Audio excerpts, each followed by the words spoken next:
اور دنیا میں مقصود تو یہی تقویٰ ہے، کیونکہ اللہ تعالیٰ نے دنیا میں اسی کام کے لیے بھیجا ہے کہ بس کچھ کرنا ہے یا کچھ نہیں کرنا، ہر ایک میں مقصود تقویٰ ہوگا کہ تم نے اگر کچھ کرنا ہے تو اللہ کی نافرمانی سے بچنا، اس کا معنی بھی تقویٰ ہے، اور اگر کچھ نہیں کرنا، کسی چیز سے بچنا ہے تو اس کا معنی بھی تقویٰ، یعنی ہر کرنے نہ کرنے میں مقصود تقویٰ ہے۔ اور یہ تقویٰ تمہیں فری میں مل رہا ہے ایک ایسی عبادت سے جس تقویٰ کے لیے تم دنیا میں آئے ہو، اس تقویٰ کی نعمت تمہیں ایک ایسے کام کی وجہ سے اللہ فری میں بھی عطا کر سکتے ہیں۔ تو اس کا مطلب یہ ہے کہ اس کو بڑی اسپیشل نگاہوں سے دیکھنا ہے۔ کوئی بھی تم خوشی سے نیکی کرتے ہو تو وہ تو بہتر ہی ہوتی ہے، لیکن اگر روزہ رکھو تو وہ اور زیادہ بہتر ہے، کیونکہ اس سے مقام تقویٰ مل رہا ہے جو دنیا ما فیہا کا اصل مقصد ہے۔ اس لیے کہ اللہ کریم نے قرآن میں فرمایا ان اللہ مع المتقین، اور اللہ کریم نے قرآن میں تقوی والوں کے بارے میں فرمایا من یتق اللہ یجعل لہ مخرجا من یتق اللہ یجعل لہ من امر یسرا ومن یتق اللہ یکفر عنہ سیئات ویعظم لہ اجرا۔ جو تقوی اختیار کرتا ہے اللہ اس کی روزیاں دیتا ہے، اس کے گمان بھی اس کا نہیں ہوتا، اللہ وہاں سے روزیاں دیتا ہے، زندگی کی گزران اس کی آسان ہو جاتی ہے، نیکیاں تھوڑے کرے گا اجر اس کا زیادہ ہوگا، یعظم لہ اجرا، یعنی زندگیاں اس کی آسان ہو جائیں گی، جتنا تقویٰ اتنی آسانیاں۔ اللہ ہم سب کو متقی بنائے۔ تو چونکہ مقام تقویٰ حاصل ہونا تھا، اس لیے مقام تقویٰ کو بیان کرنے کے لیے یہ آیت آئی۔ یہ آیت باقاعدہ حکم نہیں ہے، حکم آگے آ رہا ہے مریض کا اور مسافر کا، یہ مقام تقویٰ کو بیان کرنے کے لیے یہ استثناءات کا ذکر ہے۔ اچھا، روزہ رکھنا ہے، چند دن رکھنے ہیں، کب رکھنا ہے؟ تو فرما دیا شہر رمضان، رمضان کا جو مہینہ ہے نا، الذی، اس کے اندر اللہ نے 4 فضیلتیں رکھی ہیں جس کے لیے نبی صلی اللہ علیہ وسلم تشریف لائے۔ آپ پچھلے سبقوں میں پڑھ چکے ہیں کما ارسلنا فیکم رسولا کے اندر، اور سیدنا ابراہیم علیہ السلام کی دعا کے اندر کہ جب انہوں نے دعا مانگی تھی ربنا وابعث فیہم، انہوں نے کیا دعا مانگی تھی؟ اللہ ایسا نبی بھیج جو تلاوت کرے، جو قرآن سکھائے، جو حکمت سکھائے اور جو تزکیہ کرے۔ تو اللہ نے فرمایا یہ مہینہ ایسا ہے کہ اس کے اندر یہی 4 کام اللہ نے رکھ دیے ہیں۔ انزل فیہ القرآن، اس کے اندر اللہ نے قرآن نازل کیا، قرآن قرأ سے ہے، تلاوت کا ذکر آ گیا۔ ھدی للناس، یہ تعلیم کتاب آ گئی، یعنی لوگوں کی اس قرآن کے اندر رہنمائی موجود ہے۔ دیکھو ہم پڑھ رہے ہیں نا، اور ہمیں رہنمائی کیسے مل رہی ہے؟ ہدایت ہے اس قرآن کے اندر، یعنی پڑھنا بھی ہے، قرآن کا علم بھی ہے۔ اسی مہینے کے اندر یہ قرآن نازل ہوا جس کے اندر قرآن کا علم ہے، وبینات من الہدی، اور کئی دلیلیں ہیں راہ پانے کی، یعنی ایک تو قرآن ظاہری رہنمائی کرے گا اور ایک باطنی رہنمائی بھی کرے گا جس کو حکمت اور دانائی کہتے ہیں۔ مثلا آپ ترجمہ پڑھ رہے ہیں نا، درمیان میں چھوٹی چھوٹی باتیں ان کا اظہار ہو رہا ہے، تدبر کے بعد حاصل ہو رہی ہیں، بینات من الہدی، اور ساری حدیث بھی اسی طرح ہے۔ اصل حدیث یہ شرح ہے قرآن کی، کوئی حدیث، ایک تابعی کا دعویٰ ہے کہ کوئی بھی حدیث ایسی نہیں ہے جو اللہ کے نبی نے فرمائی ہو اور اس کا کوئی نہ کوئی خاطر خال لقمہ قرآن میں موجود نہ ہو۔ وہ نسخہ باقاعدہ قرآن کا ہوتا ہے جو بھی حدیث ہے۔ والفرقان، اور حق اور باطل کو جدا کرنے کی چیز ہے، یعنی تزکیے کا ذکر بھی آ گیا۔ تزکیہ اسی کو کہتے ہیں نا، گند الگ ہو جائے، پاکیزہ چیز الگ ہو جائے۔ تو قرآن کے ذریعے فرقان نصیب ہو گیا، اور فرقان کے اندر جو ہے حق اور باطل کو جدا کرنے کی ترتیب آ گئی۔ تو یہ 4 چیزیں اگر اس کے اندر آ گئی ہیں، فمن شہد منکم الشہر فلیصم، سو اب ایسا جو عزت والا عظمتوں والا مہینہ ہے، جو بھی اس کے اندر آئے اس کو چاہیے کہ وہ روزہ رکھے اس مہینے کو، جو بھی پائے تم میں سے اس مہینے کو فلیصم، ہو تو روزہ رکھے اس میں۔ ومن کان مریضا، چونکہ اب یہ حکم کے طور پر بیان ہوا، پہلا مقام تقویٰ بیان کرنے کے لیے ہوگا نا، یہ حکم بیان کرنے کے لیے ہے، وہ عام تھا اور یہ اس مہینے کا حکم ہے، تو اس لیے تکرار کا سوال ہی ختم ہو گیا۔ فمن کان مریضا، جو بندہ بھی بیمار ہو، او علی سفر، یا مسافر ہو، فعدۃ من ایام اخر، تو اس کو گنتی پوری کرنی چاہیے اور دنوں سے، گنتی پوری کرنی چاہیے اور دنوں سے۔ یرید اللہ بکم اليسر، اللہ نے یہ جو رمضان کا مہینہ دیا ہے یہ کبھی گرمی میں آئے گا، کبھی سردی میں آئے گا، اور اس کے اندر مرض بھی کوئی ہو سکتا ہے، کبھی کوئی سفر میں بھی ہو سکتا ہے۔ تو اللہ نے یہ رمضان کا مہینہ تم پر ڈن ہی نہیں کر دیا، بلکہ اگر کوئی بیمار ہوتا ہے یا سفر میں ہے، یرید اللہ بکم اليسر، اللہ تمہارے لیے آسانیاں کر کے دوسرے دنوں کا ارشاد فرما رہا ہے۔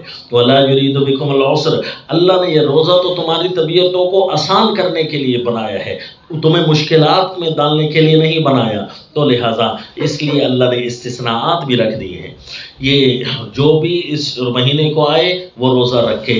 اچھا جی، اس مہینے کے اندر چند دن روزہ رکھ لے یا پورا مہینہ رکھے؟ فرمائے والی تکملوا العدہ، اس واسطے کہ تم پوری کرو گنتی، اور چاہیے کہ تم گنتی بھی پوری کرو۔ وَلِتُكَبِّرُوا اللَّهَ عَلَى مَا هَدَاكُمْ، اور اس روزے کے اندر خیال کرنا، روزے سے مقصود اللہ کی بڑائی ہو، اللہ کی عظمت ہو، روزے سے مقصود اللہ ہی سب سے بڑا ہے، کوئی بھی چیز بڑی نہیں۔ یہ تمہاری طبیعتوں میں خیال آ جائے کہ ساری بڑائیاں اللہ کی ہیں، اگرچہ ہمیں کوئی نہیں دیکھ رہا، سب سے بڑا اللہ کی ذات ہمیں دیکھ رہی ہے۔ علامہ ہداکم، اور تکبیر کبریائیاں اسی طریقے سے رکھنی ہے جس طرح تم کو رہنمائی کی ہے۔ تکبیر باطنی یعنی روزہ رکھ کر جس طرح ہمیں رہنمائی مل چکی ہے، رسول اللہ صلی اللہ علیہ وسلم نے تفصیلات اور آداب روزہ ارشاد فرمائے ہیں کہ صرف زبان کا کام روزہ نہیں، صرف پیٹ روزہ نہ رکھے، بلکہ آنکھ، کان، پورا بدن بھی روزہ رکھے، گناہوں سے بھی دور رہو۔ اور ایک وَلِتُكَبِّرُ اللَّهَ کا چونکہ صیغہ آ گیا ہے، ظاہری صیغے پر بھی تو عمل کرنا ہے، اس لیے اللہ کے نبی صلی اللہ علیہ وسلم نے تکبیرات تشریق کا حکم فرمایا ہے۔ علامہ ہداکم، جس طرح کہ اللہ نے تمہاری رہنمائی کی۔ کیسے اللہ نے رہنمائی کی جی؟ اللہ نے ایک رہنمائی قرآن کے ذریعے کی، اور دوسری رہنمائی اللہ نے احادیث کے ذریعے کی، کیونکہ حدیث بھی تو یہ وحی من اللہ ہے۔ پچھلی آیات میں بھی آپ اس کا درس سن چکے ہیں، جس طرح کہ دوسرے پارے کے پہلے صفحہ میں آپ نے پڑھا۔ وَلَعَلَّكُمْ تَشْكُرُونَ، اچھا روزے کا ایک مقصد یہ ہے کہ تمہیں مقام تقوی حاصل ہو جائے۔ وَلَعَلَّكُمْ، واو ڈال دی کہ اور یہ کہ تم شکر کرو، یعنی مقام شکر بھی تمہیں نصیب ہو سکتا ہے کہ جب روزے سے تمہاری طبیعتوں کے اندر انقلاب آئے گا نا، ظاہری اور باطنی انقلاب، تو تمہیں فوراً پتہ چل جائے گا کہ اگر یہ روزے نہ ہوتے تو ہماری صحتیں بگڑ سکتی تھی۔ اگر روزے آ گئے ہیں تو اللہ تعالیٰ نے ہمیں اتنا بڑا احسان ہمارے اوپر کر دیا ہے، یہ روزہ رکھنے سے مقام تقوی اور مقام شکر دونوں پیدا ہو جائیں گے۔ وما علینا الا البلاغ۔